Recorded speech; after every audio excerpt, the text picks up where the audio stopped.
turned out to be the last game for head coach Dino Babers. His boys from upstate New York, the Syracuse Orange, traveled down to the bustling metropolis known as Atlanta to take on the Georgia Tech Yellow Jackets in a bowl eligibility brawl. The crew from Q's came into the contest bruised and battered with their QB quite limited due to injury. Georgia Tech arrived via a topsy-turvy season that saw them alternate wins and losses for the first 8 games of the season. Both teams could taste bowl eligibility, but a big battering brawl lied ahead.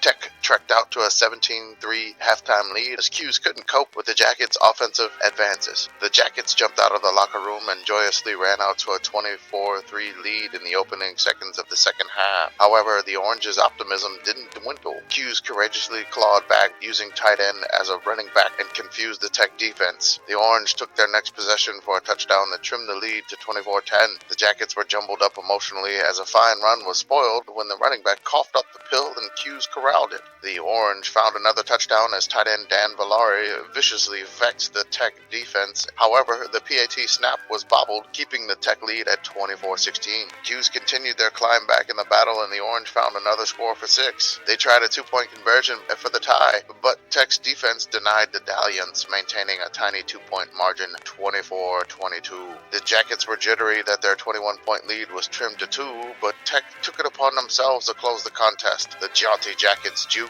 cut up, and carved the Q's defense one final time for a treasured touchdown to take a 9-point lead with little over 2 minutes left on the ticker. On the Orange's final possession, the Jackets jumped in front of a Q's chuck and came down with an impressive interception that captured the clash. The jovial Jackets celebrated their conquest by reaching bowl eligibility for the first time since 2018. Georgia Tech 31, Syracuse 22.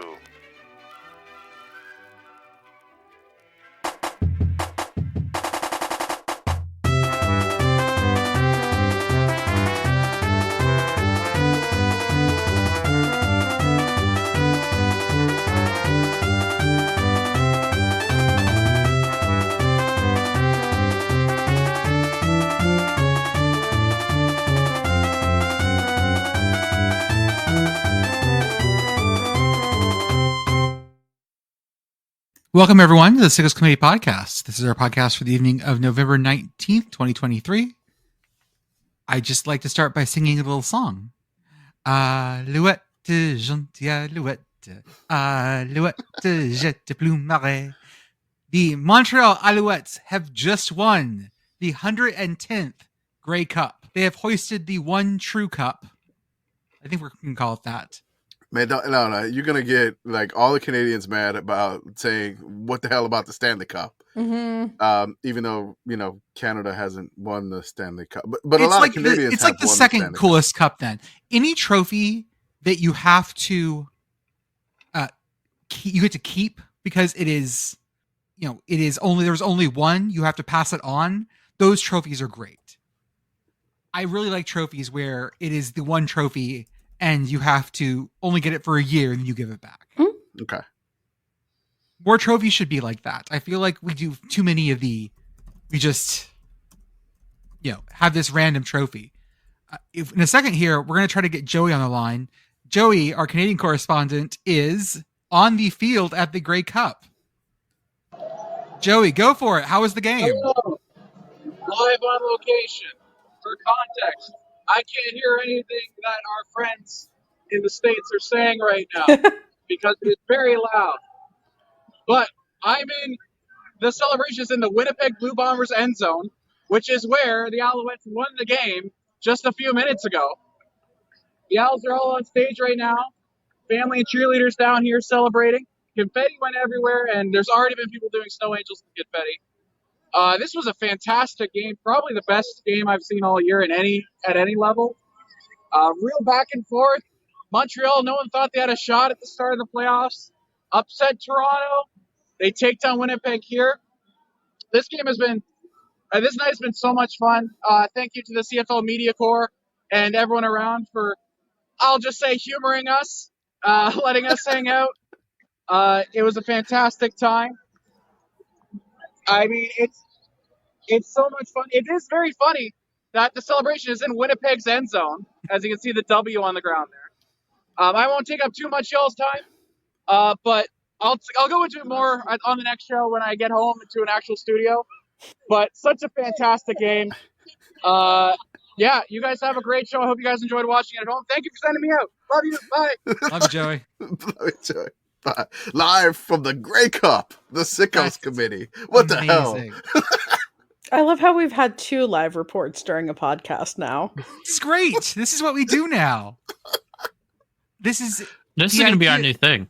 Like, it is. I'm going to try to find times or places where I can somehow, I guess I'm busy recording the podcast like normally, but I'm going to try to work out ways we can find new and interesting ways to report. Like if I'm on an airplane, like on a flight, I feel like that would be a pretty good one. I feel like live from Southwest Airlines. Mm-hmm. Oh, I'm not flying on Southwest. We're sickos, I know, but Southwest is a bridge too far for me. Southwest is fine. I love Southwest.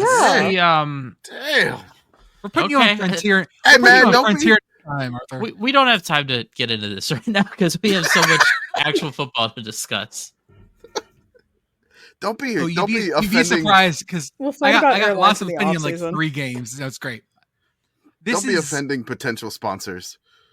Yeah. Hey, Spirit Airlines, if you're listening. Frontier, where you at? Ryanair, the official airline of the Sickos Committee. So, yes, the Grey Cup just finished. Montreal hoists the cup for the first time in 13 years. One of my favorite sets of post-game pressers because they're on the field interviewing players. And I think my favorite quote was, let me find it. It was something like, oh God, what was it? It was one of the Alouettes. And he said, quote, he screamed and then went, quote, it's the greatest fucking moment. Like on live TV. Beautiful. And then the French Canadians were crying with happiness and whatever emotions the French Canadians are capable of. It's amazing. And you know what? Not a goddamn newfie to be seen. So everything was fine. We hate newfies on this podcast. I hate newfies on this podcast. Hey, no, they're never going to credential us again. Come on, man. It's okay. Hey, you know what?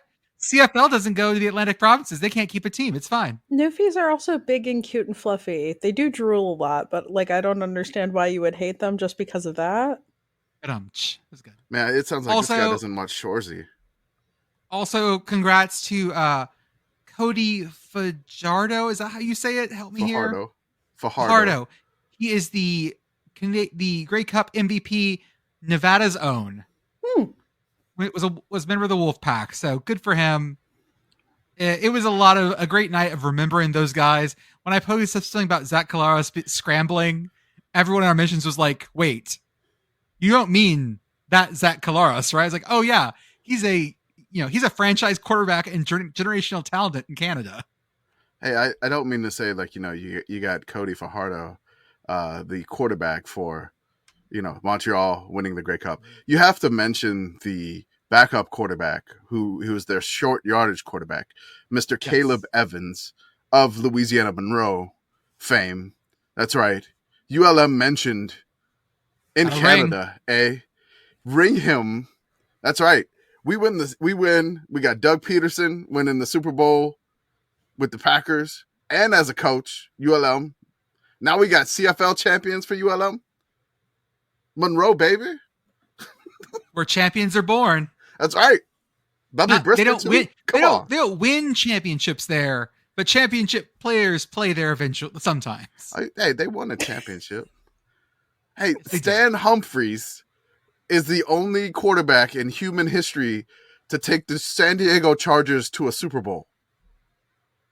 I like how human history makes me dinosaur football. The San Diego Chargers, but they're all T-Rexes. They were not good in short yardage. Did the Flintstones have football? The Flintstones have had football in some episode, right? I would think so. I guess I don't know. That would be human history, though. Yes, and then they kick. And then they kick. They kick a pterodactyl, and he goes, "It's a living," which is my favorite Flintstones joke ever. Are we talking about the Calgary Dinos now? No, but we can say the Canadian College Football Championship is next week, and that is the Montreal Carabins. Sure, we say it wrong. And then on the other side, this is called the Vanier Cup. Oh yeah. This is by the way, this is the like 60th Vanier Cup. This was the 110th, whatchamacallit, 110th Grey Cup. Because these things are just so goddamn old, guys. The University of British Columbia Thunderbirds. Good mascot. So that should be good. Jordan, before you transition topics, you forgot to do something. We should introduce people. As always, I'm Jordan. With me tonight, I have Commish. We got Pitt Girl, Arthur on the ones and twos. Commish, how are you, sir? I'm great. I mean, it's been a rough day with the kids, but I don't care. Like we the Canadian Football League credentialed us to cover their championship game. Their championship game. This is look. I know, Jordan, you've been to, like a Frisco Bowl. I've been on the sidelines in Holt Arena. I've been to an FCS championship game. You've been to the FCS title game. That's right. It's just this is like professional. I know it's another country, but like professional sports, this is. Oh yeah. I mean, we've gotten like the Quick Lane Bowl. We'll have some folks at the MAC championship game coming up. Look, from an inside joke, inside of a tiny Discord where you can join us. It started in the pandemic to this now. I'm utterly hyped. It's just, I don't know where this is going to end. But I'm just going to enjoy the ride. And thank y'all for listening to this podcast. You know who won't credential me? I found out the Texas State High School Football Championships. I'm gonna go to the 6-man championship games because those are gonna be a lot of fun. Oh yeah. And I want to go interview the crowd and the bands and everything.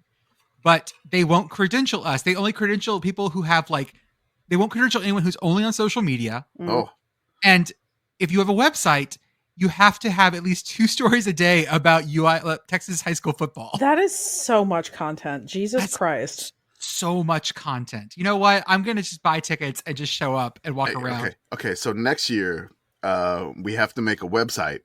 Yes. And then every day we post a random logo.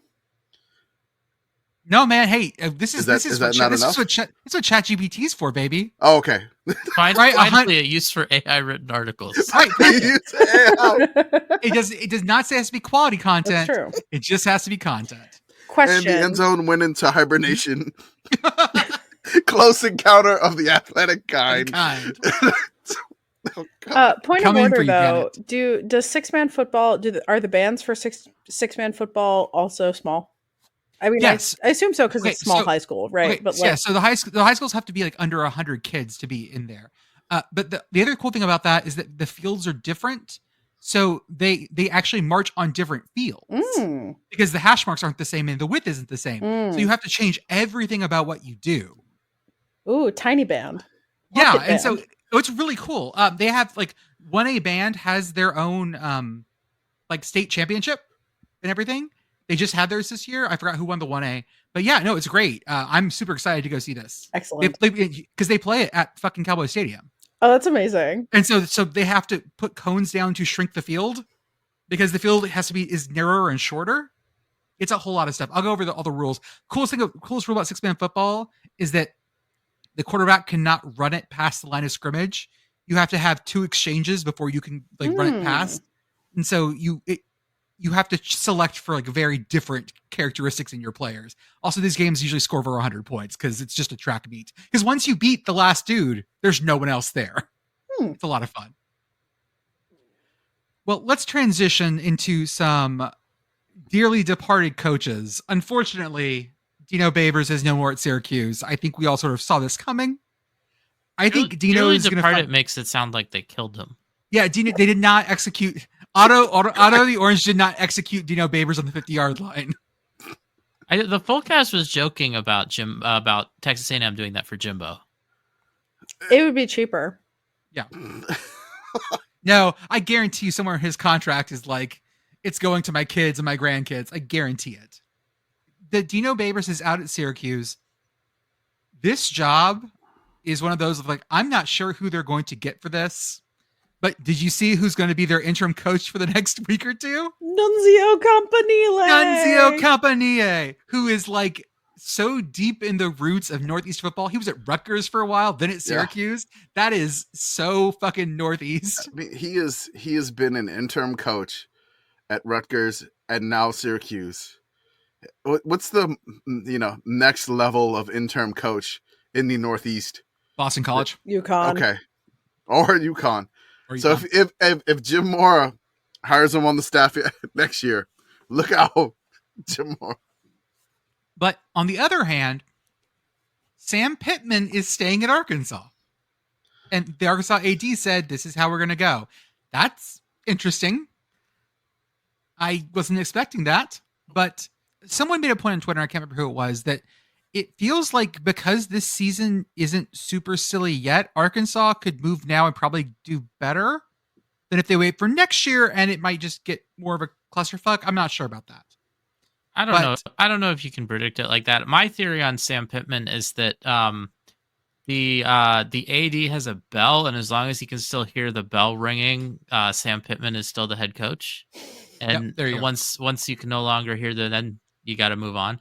I just want to touch also on Syracuse. I don't think it's a coincidence that they've moved on from a men's basketball coach and a football coach in the span of like 6 months, or actually maybe a little longer, like 8 months. But both of those coaches in their final year at Syracuse spent a lot of time complaining about NIL. And I don't think that's a coincidence that they complained a lot about NIL and are no longer at Syracuse. Could be. I know that a lot of people said that the NIL infrastructure at Syracuse is ass. I mean, that's not entirely surprising. Syracuse is a regularly scheduled reminder that Syracuse is a private school and smaller than you think it is. Yes. Well, and Syracuse, like their big booster, is more interested in getting celebrities to come to Syracuse games than getting players for Syracuse games. Yeah, look, with the Dino thing, I personally just my opinion, of course, but I wanted it to work out for Syracuse and desperately, desperately wanted it to work out. And like last year when we started doing the Syracuse good thing, I seriously, they were like a drive away from like 7-0 over Clemson. And I feel like if that game changes and they beat Clemson last year, maybe the fate is different, and maybe they hold on to some players a little bit better. Maybe they don't do the, start 6-0 or start 5-0 and then just fade off at the end when the schedule gets harder. I wanted it to work out for Dino, and I'm sure all Syracuse fans were. They were just so decimated by injuries. It was just incredible with what they were trying to do, and we'll talk about what they did in our committee's game of the week, which was insane. But I mean, a fantastic game to watch. It was very, very compelling stuff. But yeah, I can't believe. I mean, it's such a hard job. Is it one of like the hardest P5 jobs we got out there? Yeah, I mean, that's the other thing here is that like, I kind of think Dino might be what working out at Syracuse looks like. And I don't know who they like go out and hire and replace him, who they can expect to be better. Like this is just a structurally difficult job. Do you snag Holy Cross as head coach? I mean, you have a couple Patriot League folks, but we've also had this thing recently where it's been like, oh, you're an FCS coach. We can't just like immediately let you have the keys to a big program. You're Syracuse. It's just hire an FCS coach. It's fine. For some reason, we've gotten to this point where it's like, oh, we can't give you the keys to this car yet because you were just an FCS coach, which I don't get at all. Having hired an FCS coach seems to be working out pretty well for K-State. Oh, I mean, like Lance Leipold, right? Like he had Buffalo in the between time, but sure, but like he was a D3 dude, yeah. And being a good coach is being a good coach. Full stop. Yeah. Being a good coach is part of it, is being able to adapt to wherever you're at whatever level you're at. There are some coaches that can do that ascension thing, right? They can move up and do that. There are some coaches who I totally love that are like, I like doing the D2 or D3 thing. Mm-hmm. This fits for me. I can be very good here. I don't want to do go the next step up. I get that too. Anyway, sorry, I'm ranting. Dino's going to find another spot. It's going to be great. Dino's career is not over.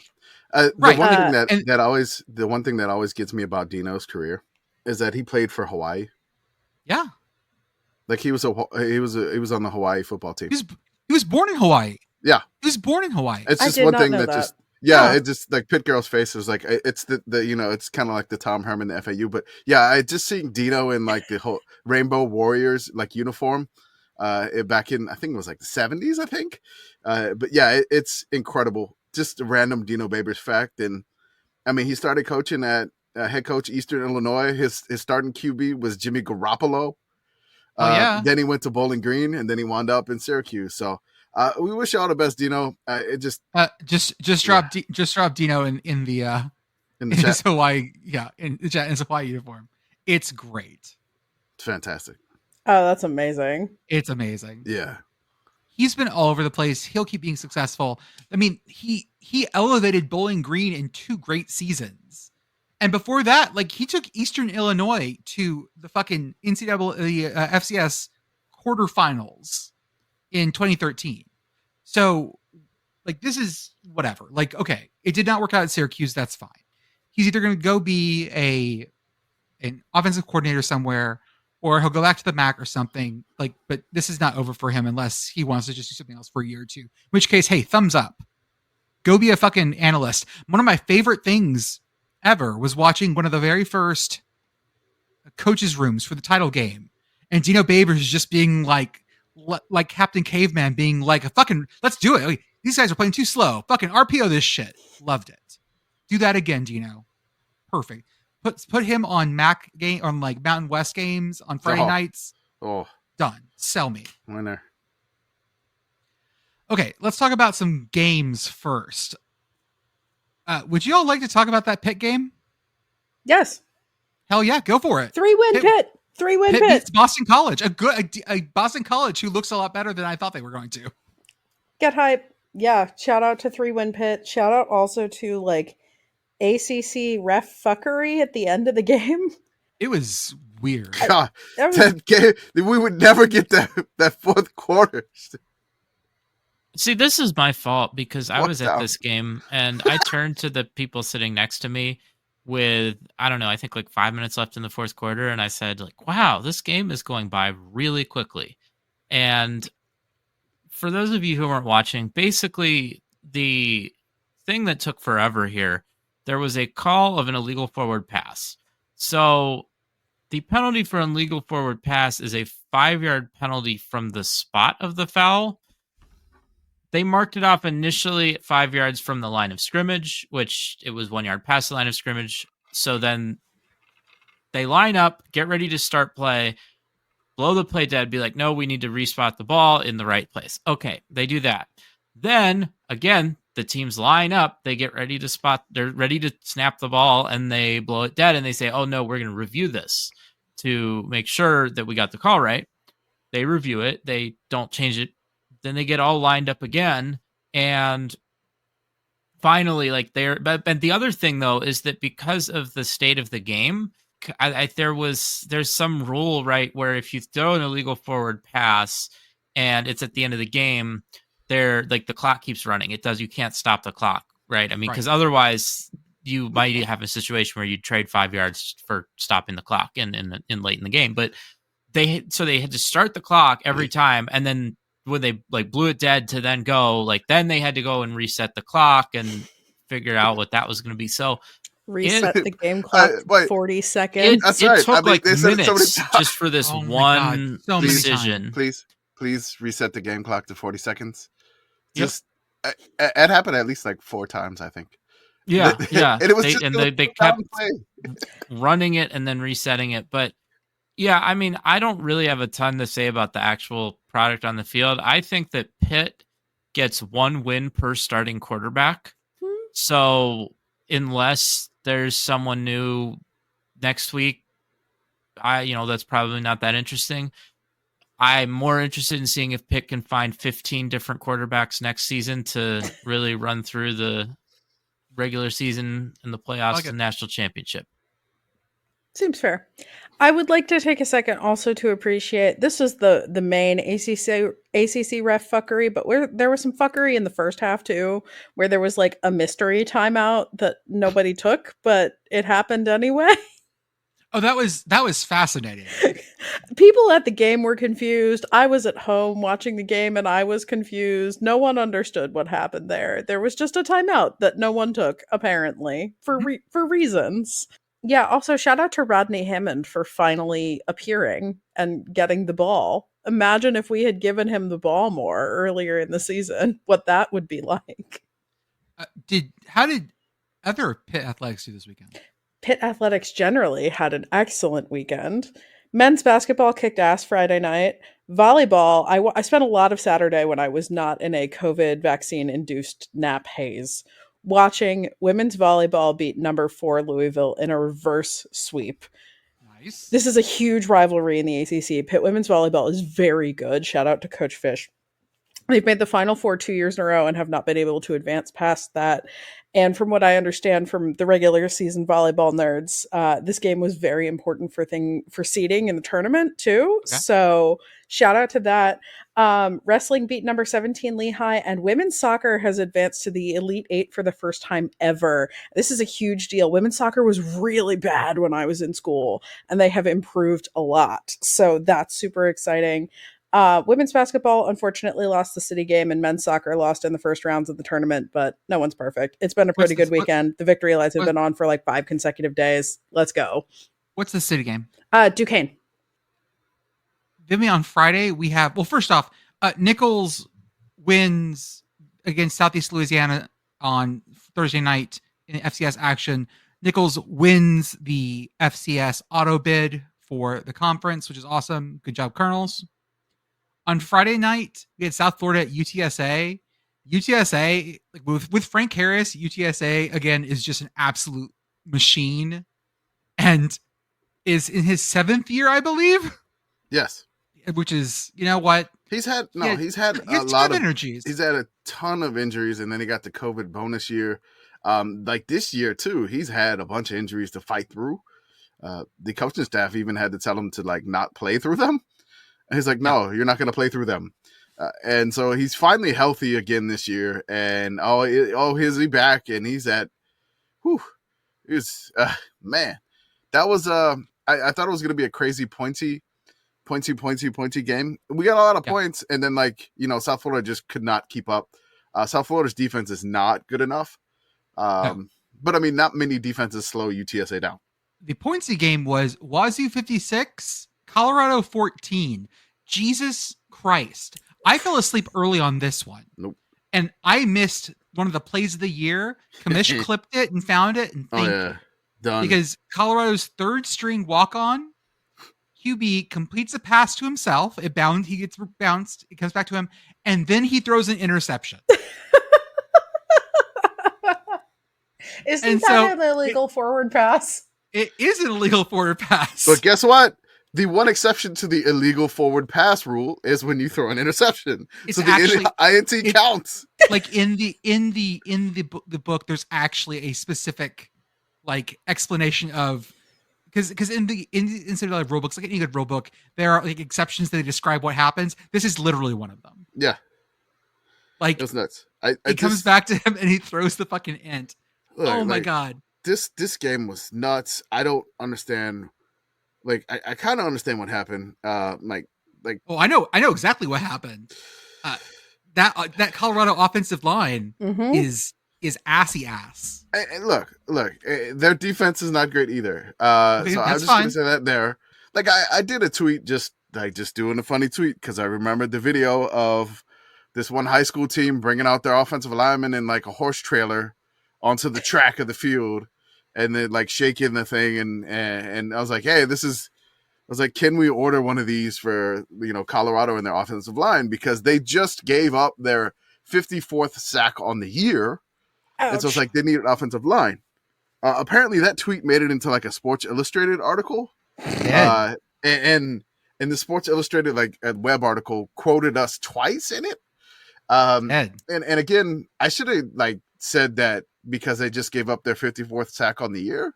Because I'm not trying to be like, we're not trying to be jerks. We're sickos. We're trying to be, we're just watching the games. We're not saying like your team is god awful. But this got misinterpreted. There was some like people in the mentions like, "Well, you're an idiot. Their defense is bad because their defense gave up 42 in the first half." And I was like, "Well, you know, they're down to their third string quarterback. They got 2 QBs hurt. That could help a little." I mean, also Colorado. Good. Dudes in the mentions. 2 things can be true. Imagine 2 things being true. Also, Colorado's whole season has been predicated when they were winning is predicated on our defense may be ass, but we can score 70. Yes. That was the entire game plan was predicated on this, and having Travis Hunter just making insane cornerback, but And you wide can't receiver, do yeah. that. And Right, maybe you can score 70 with Shedeur like running around to make up for the fact that your offensive line is ass. But like we all know the offensive line is ass. Dion has said it himself. Yes, I'm not telling you anything you don't already know. No, Colorado's working through some things. No, the people. Anytime you mention Dion, you're gonna get people like. I've kind of just come across this. Like you realize this now, and it's same with like you mentioned Michigan. Michigan! Congrats on your 1,000th win in history, which is definitely it's fine. Hey, 1,000th win, baby! I'm excited. Again, next time they hit 1,000 as well. Anytime you say those 2 schools, like you're gonna get a bunch of people that don't follow us in our mentions just yelling at us. Which, you know, again, we kind of have notification silent, but it was the only game on going, and I wasn't tweeting too much, and also, so like I could notice this. Also, Cyprus is Greek and should be a Greek province. Okay, sure. Okay, You're doing this again. All right. Hey, so let's bring Colorado, it on. Colorado's offensive line. This is why I made the tweet. Colorado's offensive line. This is all on the timeline, not from us, but from other folks. So, per CFB stats, I believe this was Reddit. CFB tweeted this. Colorado has given up the 9th most sacks in FBS dating back to 2009. They were at 54 sacks allowed on the year.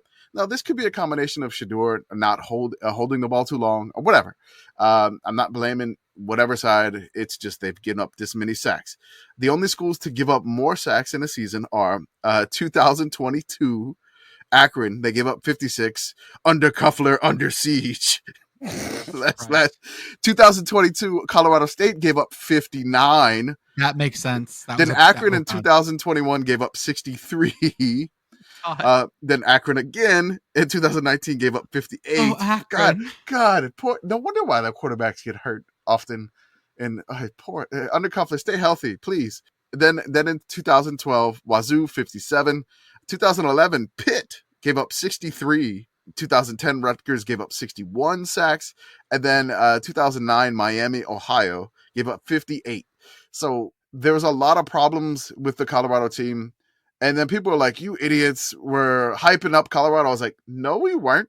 Did we hype them because they got voted second in our Sickos poll?" We have literally said so little about Colorado because I just don't want to get involved in it. Yeah. No. By the way, that was the Todd Graham season at Pitt. Oh, that's that makes sense. We're high octane, baby. We're canonically neutral on Colorado. With Mike Norvell as co-offensive coordinator? Wow. Oh my God. Oh. There was a lot of coaching talent on that staff. That's weird. That is weird. Okay, cool. Yeah, the high octane era at Pitt predates my Pitt fandom, so I know it only in high octane jokes and nothing else. Look, man.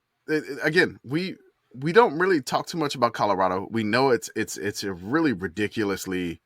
Look, we didn't make the decisions to go to game day. The Colorado like 8 times. A Big Noon Saturday just lived in Boulder for like the first month of the season. We don't make those decisions. We don't do that. We didn't hype them up. We probably should have realized TCU was not that good after the first game. And we didn't know though. There were no priors. Like, I think we could have realized that TCU was not national championship caliber. I don't think it would have been reasonable to expect that TCU would be as bad as they have been this season based off of that game. And then, you know what? They have turned a decent corner. Like, they put Baylor in the ground, eligible? And they should have. I don't ask that question. No one asked that. All right. Like, shut the fuck up. Also, Baylor's also bad. I mean, hey, you know what? You mean former Big 12 championship game participant Baylor? Don't ask how long ago that was. 2 years ago, Yeah. but okay. I know, only 2 years. Yeah, I know. What a difference 2 years makes. Aranda's got it figured out. It's fine. But there were signs, and it's just that the fun thing is that I sent some stuff to No Context. Yeah. There was that stupid FanDuel tweet after like Colorado was like 3-0. It says like, who do you got? What's the line of this game? Like 2019 LSU versus 2023 Colorado. What's the spread in this game? Oh God. And I think No Context is going to tweet this out Monday or Tuesday. That's what they told me. Look, the Colorado thing is like we never really talked about them too much on the timeline because everybody else was talking about them. Now, like Colorado was playing in a bowl eligibility elimination bowl in Pullman, a miserable night. Like, which was always going to be bad, which was never going to go well for them. Never, no. And then their schedule was backloaded. I mean, Bud Elliott on the timeline was just going after everybody that was yelling at him in like September. He was like old takes exposing everybody that was upset at him saying that Colorado wasn't good. And I mean, I just, again, neutral with Coach Prime. We're just curious on how it's going to work out. Colorado won 1 game last year. They've won 4 this year. Mm-hmm. They have so damn good. They have quadrupled their wins. And that's a huge improvement. We're not the people that were like, hey, they can win a national championship after like 3 games. We're like, slow down. But we don't talk about national championships. We don't do that here. We only talk about ULM winning them in 1987. Well, the Grey Cup. We talk about the Grey Cup. Oh, and the Grey Cup. We do. Well, we're the Canadian championship. We're going to talk about how Michigan's going to win their national championship this year. That is actually the funniest outcome, though. It is absolutely the funniest outcome.